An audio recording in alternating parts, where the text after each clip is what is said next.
Matšpalli paneb mängu Unibet. Mängijatelt mängijatele. Tervist tennisõbrad, Matšpalli podcast on taaskord nii-öelda põllul. Ei ole me kitsas stuudios, vaid meil on siin poolavalik salvestus Herne tenniseväljakute äärest Wimbledoni telgist, nagu seda nimetatakse. Eesti meistrivõistlused on just oma lõpu saanud. Meeste finaali võitis Kristjan Tamm 3 setis Mark Lajali vastu. Kõigepealt ma tahaks rääkida Kalevi tenniseväljakutest. Neljapäeval, kui oli siin showturniir, siis poliitikute käest duširuumis ikka küsiti, et millal siis Kalevi tenniseklubi ära renoveeritakse, sest värskelt Nõmme tenniseväljakud said ju uue kuue. Ja siis ma mõtlesin, et aga ärge üldse nähke vaevagi selle renoveerimise ja projektiga, et ma tahan käia samas duširuumis, kus kunagi käis Toomas Leius, Andres Võsand, Jürgen Sopp ja kus on ka Kristjan Tamm. Andres Võsand käis muideks väga palju, sest ta lausa elas siin selles majas, seal nurgas oli kunagi nagu korter. Aga tegelikult küsimus on mitte selles, et ega tegelikult me oleme ju tribüüne renoveerinud ja ega me oleme väljakuid viimased aastad väga põhjalikult töödanud ja nad isegi vaadates, millist paduvihmad siin on olnud, nad on tegelikult isegi üllatavalt hästi kuivanud, et kui me võrdleme, mis siin võib-olla 5-6 aastat tagasi oli, siin on selles klubis mis on nagu eriline, et siin on mingisugune tõesti imeline aura olemas. Ja teine asi, mida kindlasti Allar toetab, küsimus on selles, et rahvusvahelised võistlused enamuses toimuvad ikkagi mida kõrgem tase tegelikult sellisel liivakattel, mis on siin. See on nii-öelda klassikaline liiv. Küsimus on lihtsalt selles, et kui näiteks nullist rajada klassikalise liivaväljakut, seal on see drenaaži küsimus, et tegelikult on võimalik ka nii teha, et ega nad ei kuivagi oluliselt kauem kui need uued nii-öelda top-clay väljakud. Jah, et aga ärilises mõttes on muidugi need uued katted on paremad, aga ma arvan ka mängumehed tegelikult, mida kõrgem klass tegelikult eelistavad ikka seda klassikalist liiva, sellepärast et tal on ikka teised omadused, löögi spetsiifika tuleb rohkem välja ja aga praegu oli muidugi eriline olukord see, et oligi huvitav vaadata, et 2 nii-öelda võib-olla pigem kõvakattega mängijad olid meestel finaalis, pidid mängima suhteliselt ikkagi niiske kattega, aga õnneks oli see õige otsus eile, et lükata edasi, sest eile praktiliselt oli võimatu ikkagi juba õhtul mängida, et oli ka õhtu niiskus ja kõik, nii et selles mõttes ma arvan, kõik läks hästi ja kes vaatasid mängu muidugi, ma arvan, nautisid seda. Vas kuulajad said juba aru, et me võtame tänast saadet, teeme siin Toomas Kuuma ja Allar Hindiga. Toomas, sinu muljed kõigepealt meeste finaalis, sa tulid pukist alla, pole siin peale ühtegi mängu nii elevana näinud, et said päris korraliku elamuse. Ütleme niimoodi, jah, nii-öelda võiks öelda adrenaliini laksu, selles mõttes, et ma pole just mõtlen, kus Eesti mängijad omavahel mängivad.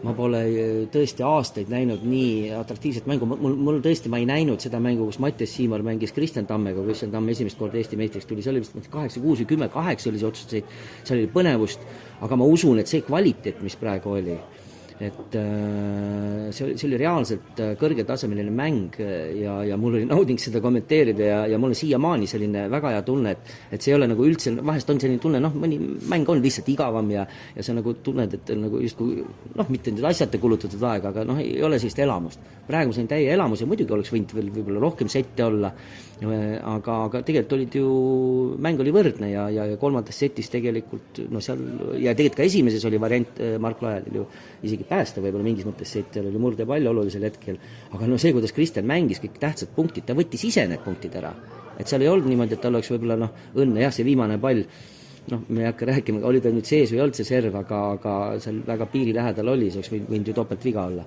aga lihtsalt see mäng ise, see oli väga hea tasemega, need inimesed, kes nägid seda mängu, ei pea küll pettuma.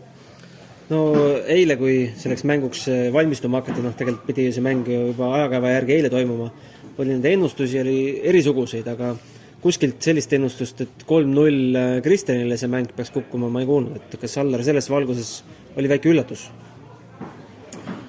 Võib-olla jah, alustada sellest, et nii nagu Toomaski ütles, see mängutase oli väga-väga kõrge ja tegelikult oli Margil võimalus nii esimest seti või kolmandat seti seal näpistada ja teistpidi see mäng keerata võib-olla ka vähemalt mingiks hetkeks. Aga kas ta nüüd 3-0 või mingi muu seisuga või setile seisuga lõppes, et ütleme nii, et ega ma pean tunnistama, väga ei mõelnud selle peale puhtalt juba sellepärast, et mis siin ikka ette ennustada, et kunagi ei tea, kuidas see läheb, aga aga mul on tõesti ka süda sama soe, Toomas, kui sinul, et see mäng sellisena välja kukkus, nagu ta oli, et vahest nagu sa ütled, et mõned mängud või finaalid on sellised, et okei, finaal küll, aga võib-olla mäng oli selline nii ja naa, aga see tase, mis mõlemad poisid täna välja keerutasid, et müts maha, et loodetavasti, kui nad nädala või 2 pärast lähevad tuurile tagasi, et suudavad samasugust mängu mängida ja loodan väga, et nendel kuttidel siin järgnevad perioodid või järgnevad aastad on igati edukad ja see mäng näitab, et tegelikult on see sees ja nad suudavad mängida. Toomas, mis need elemendid võib-olla olid, mis Kristenile täna edu tõid ja vastupidi, et millega Lajal võib-olla hätta jäi? No esimene asi, ma ei saa öelda nüüd, et üks mees tahtis rohkem võita või teine ei tahtnud, mõlemad tahtsid väga võita, aga mulle tundub, et natukene oli, eriti esimeses setis, see edu, mis seal 4-1 tuli ja sai 2 murdega ette ikkagi Kristen, et ta oli rohkem nagu mängus sees kohe algusest peale, see on esimene moment, mis nii-öelda mentaalset poolt võtta. Teine, seda mäng oli ilmselgelt ikkagi mitmekülgsem, varieeris löökidega rohkem ja mis on nagu Kristeni võib-olla, ma ei ütle, et see on nagu nõrk koht, aga üks probleem on tal eriti varasematel aastatel, et ta nagu forsseeris üle sageli. Et ütleme, tahtis juba 2-3 löögiga, kuna täna küll oli pehmem väljak ja liiva väljak, siis see võib-olla see taktika nii ei tööta. Aga ta oli väga kannatlik ja muidugi see kaitsemäng. Et see, kuidas ta päästis neid raskeid palli ja ta lihtsalt mitte, et ta sai need pallid tagasi, ta suutis need suhteliselt ebamugavasse tsooni ka mängida Margile ja Mark pidi, kui punkti võitma, siis ta pidi kogu aeg nii-öelda mõne üleliigse löögi tegema ja selge see, et sealt kuskilt tuleb ka kuskil viga võib-olla sisse. Ja ütleme, vahepeal tundus, et Kristjan hakkab nagu stopitama liiga palju, see, mis me oleme, Raisma näiteks, talle meeldib lüüa palju, et isegi vahest öeldakse, et liiga palju võib-olla proovib seda. Siis ta jälle vahepeal, tal ei õnnestunud paar korda, siis tal jälle see töötas väga hästi, nii et ilmselgelt oli ta mäng mitmekülgsem, ta mingites rasketes positsioonides valis, lihtsalt tõesti praktiliselt 100% õnnestusid just need kaitselöögid, mis vaja. Ja mis on kõige tähtsam, et kui murdepallid olid Mark Lajalil, siis tegelikult Kristjan ju võttis ise need punktid ära. Ta ka siis servis väga hea servi ja mängis neid ikkagi suhteliselt julgelt, aga jälle mitte üle forseerides. Et tegi sellised vahel ka pikema kombinatsiooni, et need rasked seisudest ta ei kaotanud üldse pead ja mängis väga kontsentreeritud. Nii et siin oli see eelis. Võib-olla Margi mängu kohta ütlen seda, et võib-olla natukene oleks võinud seal võib-olla proovida taktikat muuta. Ma ütlengi, et see 3. set oleks läinud teisviidi, me ei tea, mis oleks edasi juhtunud, aga see kõik on oleks. Aga võib-olla veidi mitmekülgsemalt oleks pidanud Mark mängima ja mulle tundus, et tema löögid jäid ka ikka sageli natukene lühemaks kui Kristjanil. Et seetõttu lihtsalt Kristjanil oli ka nagu rohkem parem, ütleme, positsioon võtta, löögipositsioon, et need momendid ma tooksin välja.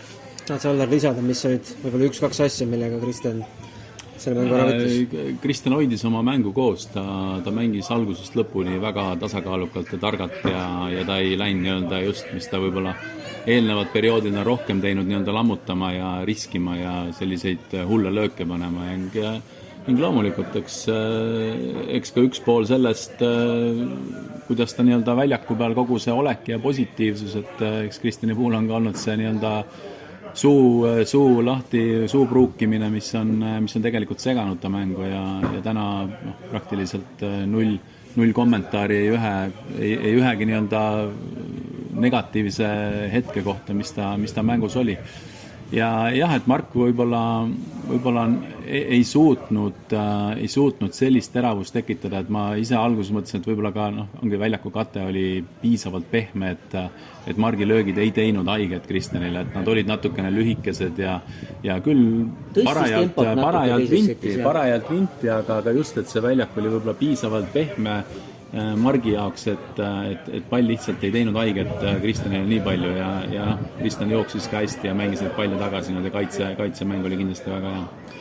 Meile siin asjaarmastajatele need Eesti meistrivõistluste nüansid pakuvad rohkem huvi, aga laiem avalikkus ikkagi huvitab, et kuidas Tammel ja Lajalil hakkab minema tuuri peal, et sellise mänguga, Toomas, nagu täna siin Hernes nägime, mis tase see on? Mis turniiride tase see on? ITF, ATP Challenger? Seda on nagu raske öelda, see alati sõltub nagu vastastest, et ütleme, olen ka väljaku kattest, tuleb sul mingi servi paugutaja, kellel servi jookseb, et sa võid ju mängida hästi küll, aga sa ei saa lihtsalt servi murtud, ütleme. Ma toon näiteks, Kristjanil tegelikult ongi ju serv ka endal üks tugevamaid elemente, võib-olla just, ma korra tulen mängu juurde edasi, et Margil natukene see servi, ma arvan ka, et see väljaku katet sees, me oleme näinud, kui ta mängis Davis Cupi, siis ta ikka servis ka ju ülivõimsalt, eks on ju, ja see tõi palju punkte. Väga raske nii-öelda, aga kindlasti see ei ole see ITF-i nii-öelda see madalama kategooria tase, et ikkagi sellise mänguga on võimalik tõesti ka Challengeril mänge võita, loomulikult. Aga siin on nagu raske nii võrrelda, et ma ütlen, see sõltub, nad tunnevad ka teineteist päris hästi ikkagi, et see mängib ka siin rolli. Kuulame ära, mida mehed ise peale mängu rääkisid ja siis tuleme tagasi ja räägime kiirelt ka naiste finaalist.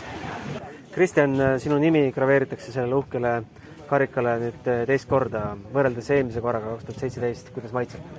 Väga hästi maitseb, sest et mul oli just vigastust hiljuti ja vigastust tagasi tulek ei ole lihtne. Mis sa ütleksid, millega sa täna Margi üle mängisid? No ega seal ei olnudki väga nii-öelda üle mängimist, seal oli väikestes asjades kinni, et ma suutsin tähtsate hetkedel külma pead hoida ja seekord tuli minu poole. Tundub, et tundsid ennast selle liival kuidagi natukene mugavamalt, oled vist kõige rohkem seda katet sel aastal, ma ei tea, tunda saanud hammaste vahel? Ei ole, kusjuures ma enne Eestikat tegin ainult nädal aega trenni liiva peal, et ma enne tegin kõva peal, mängisin palju, sest et mul oli veel väike hirm sees enda hüppeliigese pärast, et äkki liiva peal võib juhtuda, et jääb väljakusse kinni jalg ja võib juhtuda midagi, aga ei, kõik oli tipp-topp. Saad sa avaldada, mis su mänguplaan täna oli Margi vastu? Mu mänguplaan täna Margi vastu oli lihtsalt olla soliidne tagajoonelt ja hoidsid enda võimalusi olla agressiivne. Olid valmis, et see mäng 3 seti selle lõpeb? Ei, ma olin valmis võitlema ka 5 seti. Kuidas väljak pärast seda viimast nädalat jalge all tundus? No ta on kindlasti pehmem ja aeglasem, et täna sellist nagu nii-öelda äralöömise mängu oli raskem mängida, täna pidi rohkem kannatama ja ma arvan, see, kes rohkem kannatas, see tuligi nagu rohkem tähtsate hetkedel võitjana välja. No tegelikult olite mõlemad juba eile siin valmis mängima, lõpuks lükati tänase peale, kui muserdav see kõik oli ja kuidas see vaimselt mõjutas? No eks ikka see on raske, aga meie kui tennisistid, me teeme aasta ringi seda ja eks väljas on tavaline, et kui vihm sajab, et siis lükatakse edasi. Kuidas sa kirjeldaksid, kus sa hetkel omadega tuuri peal ja treeningutes oled? No eks ma siin kogun vormi, et ma alles paar kuud tagasi sain hakata ilma valuta mängima, ilma jalavaluta ja eks nüüd täna mängisin hästi enda viimase aastat tagasi vaadates, et see vaikselt läheb ülesmäge. No maailma 600 vastu 3-0 võit võtta peaks ikkagi sisendama enesekindlust? Ei, jah, kindlasti. Ma olin ise ka 600, nii et see on selles mõttes, et mul lihtsalt enam ei ole punkte vigastuse pärast, aga see ranking, see ei loe nagu väga küll midagi. Kus sa siit nüüd edasi lähed? Nädal pausi ja siis ma lähen Itaaliasse Futuresi turniirile. Kui tihti sa veedad aega Eestis, palju sa oled ajast Prantsusmaal? Ma Prantsusmaal ei ole, ma treenin Itaalias nüüd. Oled vahetanud? Ja, no ma ei ole vahetanud, ma olen ikka seal All-Inni tenniseakadeemia läbi oleme saanud treeneri ja ka treener elab Itaalias, siis ma teen trenni Itaalias. Aga Eestis ma olen väga harva, siuke paar korda aastas. Näeme me sind Pärnu Futuresis näiteks? Ma arvan küll jah, et mul on plaanis küll tulla siia. Aga, aitäh, jõudu. Ma tahaks veel tänada enda sponsoreid, kes mind peale vigastust ikka on edasi toetanud, et Andras Kaasik, Tallink, Capital ja kõik, kes mind toetavad, et suurt tänud teile, et ei usuta veel minusse. Aitäh sulle, jõudu. Hõbe on küll ilus värv, aga mismoodi see maitseb täna? Ei maitse väga hästi selles mõttes, et loomulikult oli hea nädal, et jõudsin finaali ja sain paar head võitu. Mängisin head tennist, aga lihtsalt see finaalis ei mänginud parimat mängu täna, et ei mänginud halvasti selles mõttes, aga Chris sai nagu järjest kõik õnnestus, et ei olnud nagu, ma pean talle kõik nagu, ma ei tea, kuidas isegi öelda, et nagu ta vääris seda võitu täna, et ta mängis täna tõeliselt hästi ja ta mängis minust täna paremini, et ei olnud nagu minu täna parim mäng, tema mängis minust paremini täna. Mis need elemendid võib-olla olid, millega Kristjan sind talle üle mängis?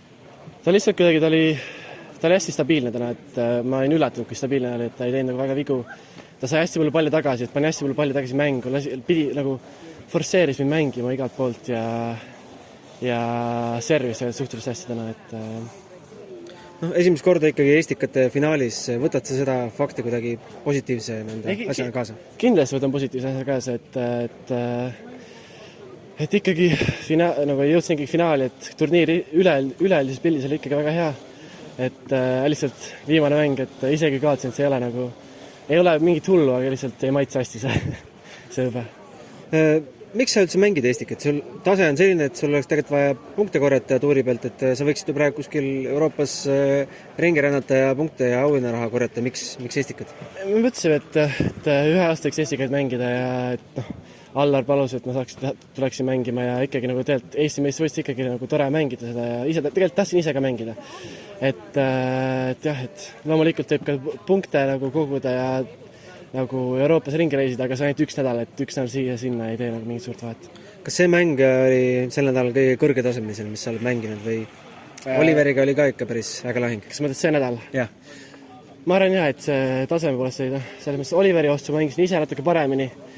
Samas Kristjan mängis ka paremini ise ka, et ja ma arvan, et kogu nädala peale see kindlasti kõige parem mäng kvaliteedi poolt, et ma pidin tõesti et isegi kui ma kaotsin, pidin hästi mängima, aga et midagi talle viga teha, aga selles oli, kes ma väga ei teinud talle väga palju viga, aga jah, selles mõttes Oliveriga ka väga, väga kõrge mäng, et mitu head mängu siin seal ikkagi. Kuidas sa kirjeldasid, kus sa omadega praegu tuuri peal oled, kuidas sa treeningute ja mängudega oled rahul jäänud?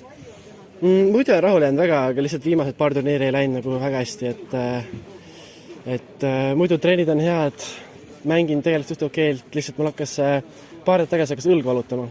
Et siis ma natuke ruttasin turniirida selle õluvaluga, et ma ei saanud hästi servida, aga nüüd on õlg parem juba ja nüüd saab uuesti tervelt mängima hakata. Kui ma õigesti mäletan, siis kevadel sa ütlesid Davis Cupi pressikonverentsil, et tahaks aasta lõpus 600 parem seis olla. No see tundus selline tagasihoidlik eesmärk, et tegelikult see 600 on ju kohe käes. Jaa, et kindlasti, et mulle ei meeldi väga suuri eesmärke panna, et ma pigem meeldib vähehaaval väikeste eesmärkide kaupa panna, et kindlasti ma olen lähedal sellele, aga suur teave minna ja ma ei peatu 600 peal, et see ei ole mu lõppunistus. Kus sa siit Estikatelt edasi lähed? Praegu lähen Prantsusmaale tagasi, et seal on 25K Uriage'is, et lähen seda mängima. Olgu, aitäh ja edu sulle! Suuremate ja väiksemate võistluste matšpalle vaata Unibet TV-s, kus sind ootab aastas ligimale 100 000 tasuta otseülekannet. Unibet, mängijatelt mängijatele. No naiste finaali juurde tulles, siis eile Jelena Malõgina võitis samuti oma teise meistritiitli nagu ka Kristjan Tamm, mängides siis üle kahekordse Eesti meistri Katriin Saare 6-4, 6-2. Arvestades, et Jelena on tegemas oma elu parimat hooaega hetkel edetabeli mõttes ja Katriin võib-olla välja tulnud sellisest vaimsest ja ka vaimsest mõõnast ja ka vigastusest, siis midagi üllatavat selles seisus vastu omas ei ole.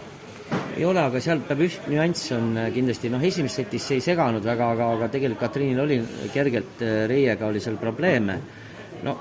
Ja see oli tegelikult teises setis oli mingist hetkest näha, et võib-olla seal veel mentaalselt ka ta nägi, et Leena mängis tegelikult ju kuidagi mulle võrreldes eelnevate mängude, mis siin Eesti meistrivõistlustel näitas, ta oli kuidagi isegi agressiivsem, mulle tundus.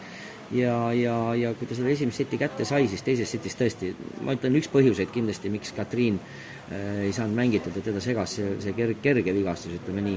Aga muidu on ju nende mängud alati olnud ju väga, väga põnevad ja see esimene meistritiitel, kui ma ei eksi, kui Malõgina võitis, siis ta võitis vist 2 matšpallilt Katriini vastu. Nii et ega jah, oleks eeldanud, et idee järgi, et oleks põnevam mäng olnud. Aga seal oli üks moment, mis sa välja ka tõid, et Katriin vahepeal ei ole võib-olla nii palju saanud tuuril olla ja selline nii-öelda nagu ta intervjuus ütles, et vahepeal isegi viskas räketi nurka. Ja, et see kindlasti mängis rolli, aga jah, läks nii, et tegelikult kõik ülejäänud finaalid ka ju nendes paarismängudes, üks sett oli meeste paarismängus, teine sett oli tasavägine, et selles mõttes see oligi hea maius pala praegu lõpuks, et suhteliselt, ütleme, tavapärasest palju, ütleme niimoodi, et ühepoolsemad finaalid olid see aasta, siis see oli nii-öelda kirstordil, vaatamata selle, et oli 3 setti. Aller, võib-olla mõneti üllatuslikult Jelena mulle eilses intervjuus, või oli see üleeilses juba, et ütles, et ta ei teadnudki, et mängus on ka vabapääse VTA turniiri kvalifikatsiooni, et te polnud seda mängijatele öelnud? Ei, me ei olnud seda nii avalikult öelnud jah, et esimest korda avalikult sai see välja käidud siin pressikonverentsil ja ma arvan, et võib-olla oli isegi hea ja tuli kasuks mängijatele, et see tuli sellise üllatusena pärast mängu, et eks ikka sellised mõnikord võivad need teemad, mis tulevad lisaks ju pigem segada kui motiveerida. Mis sa hindad, mis on Jelena šansid murda VTA kvalifikatsioonist põhitabelisse? 2 mängu tuleb võita või 3? 2 mängu tuleb võita. Ja milline see tase ennustatavalt saab olema kvalifikatsioonis? Mis edetabeli kohtadest me räägime? Raske ette ennustada, aga ikkagi ju ma arvan, see on kuskil selline 100 piiri ümber see jaotus seal toimub, kes mängivad. Aga Jelena selles mõttes ongi, nagu sa ütled ka, et ta teeb oma parimat hooaega, just see enesekindlus, mis on minu jaoks natuke nagu rohkem temas nii-öelda kasvanud ja on näha sellist nagu natuke võib-olla rahulolu, heas mõttes rahulolu, et ta tunneb ennast mugavamalt ja saab oma mängu läbi selle, on oma mängu rohkem nagu leidnud. Ja eks see ongi, et ega sa keegi teine nii-öelda olla ei saa, et sa oled, kes sa oled ja pead oma parimat mängu näitama ja mõeldes ka VTA turniiri peale, siis kui ta suudab oma parimat mängu näidata ja nii-öelda oma hetked ära kasutada, siis kõik on võimalik ja kogu tuuri peale, et järgmine nädal alustab Liepa ja 60 000 turniiri, et eks need ongi parajad sellised pähklid tema jaoks täna, mida ta peab harjuma ja tegutsema seal. Minu arust, Toomas, üks huvitav küsimus on see, et kus Jelena saaks veel juurde panna, sest ma olen kuulnud selliseid arvamusi, mis mulle endale väga nagu peale ei lähe, et Jelena on oma võimete tipul ja justkui Saarel tema eilsel vastasel on siis potentsiaali veel küllaga, et ma ei tahaks öelda, et Jelena on oma võimet tipu saavutanud. Seda on üldse raske hinnata selles mõttes, et ma ei pea ennast selles mõttes niisugust spetsialistiks, ma ikkagi treener ei ole nii-öelda. Ma arvan, et ega põhiküsimus on, ta on ikkagi näpsuke, ütleme, see ei ole üldse... lühike, sa ei tea seda muuta. Ja, ütleme, kindlasti võimsus, serv, muideks ta minu meelest isegi selles finaalis kohati servis päris korralikult, no selles mõttes, et päris terav serv all see Liiva väljakul oli. Et ma arvan, need 2 elementi on sellised olulised, natuke seda tempot ikkagi on vaja juurde, sellepärast, et kui on kõrgem tase, lihtsalt see milles on probleem, ega siis nad ju mängivad taktikaliselt ju suht sarnast tennist, aga lihtsalt kui sul on seal 10-15% on vastase löök tugevam, siis lihtsalt sa oledki nagu hädas. Et aga sellist võitlevaimu tal on ja stabiilselt üks pikka punkti suudab ka mängida. No võrgumängus me räägime, ta ei ole väga vist nagu paarismäng ei ole tema selline võib-olla lemmikelement, et kindlasti see ka, aga ma ütlen, et palju sul neid võimalusi tekib võrku tungimiseks, nii et ma arvan, et ikkagi eelkõige on selline natuke võimsust juurde lisada, eks siin tuleb siis ka jõusaalist tõenust veidikene rohkem tööd teha ja võib-olla natuke tehniliselt on ka võimalik lööki kiiremaks tegelikult teha. Ja see on üks põhimoment ja serv, sest et tegelikult mis on põhiprobleem sageli on see, et sul võib näiteks esimene serv hea olla, kui sul teine serv on pehme, siis kõrgema taseme mängija murrab sul igal juhul vähemalt korra sul servi ära setis. Ja ongi kõik. Sa võid mängida võrdse mängu, aga lihtsalt sa satud surve alla ja korra sul murtakse seal. Et need oleks põhilised momendid.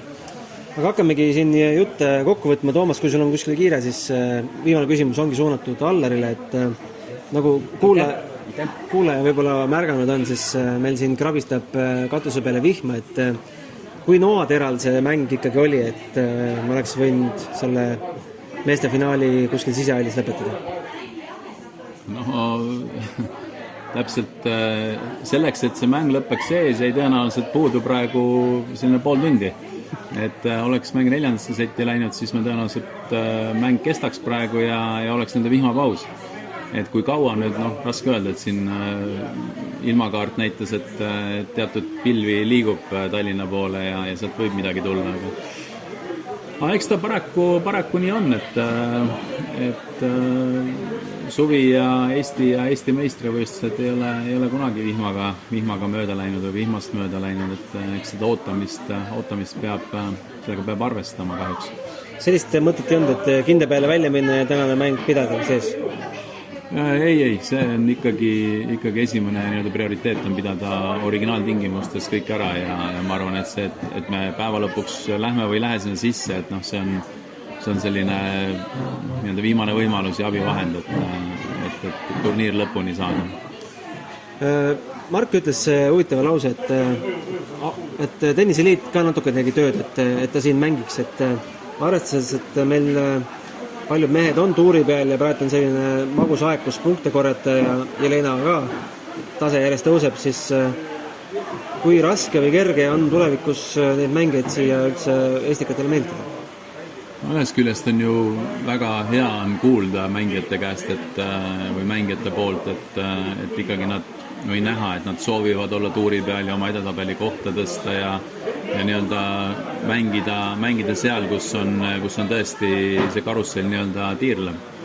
Kuid eks ma ütlen alati, et see on üks nädal 52-st, sisuliselt on sul väga palju, eriti sellel tasemel, kus nad täna mängivad, on sul päris palju turniire iga nädal valida ja see on küsimus lihtsalt kalendri koostamises ja natukene ka sellises suhtumises ja heasoovlikkuses Eesti tennisesse ja Eesti tennise publikusse, et pigem on see nende poolt selline tagasiandmine, et nad tulevad siia mängima, et täiesti arusaadav, et tegelikult ju kus iganes ka sellel nädalal turniirid on mängitud ja oleks võinud ju seal mängida ja punkte koguda ja nii edasi, kuid eks see on aasta läbi kestev tuur ja me palume või soovime, et nad ühe nädala mängiksid kodus nii fänni kui toetaja kui ka laste jaoks, kes siin kas või pallipoisina olid, et see on nii-öelda meie miinimumsoov.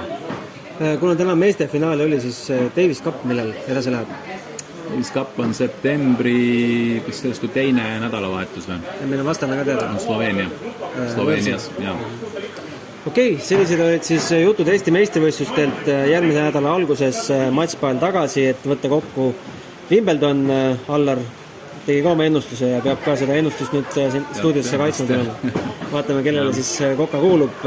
Aitäh kuulamast ja jõudu Tenniseliidule seeniorite meistrivõistluste korraldamisel. Ma tean, et kivetöö siin läheb edasi. Need veel kestavad, jah? Palle jätkub. Praegu on õnneks, jah. Aitäh! Matšpalli pani mängu Unibet, mängijatelt mängijatele.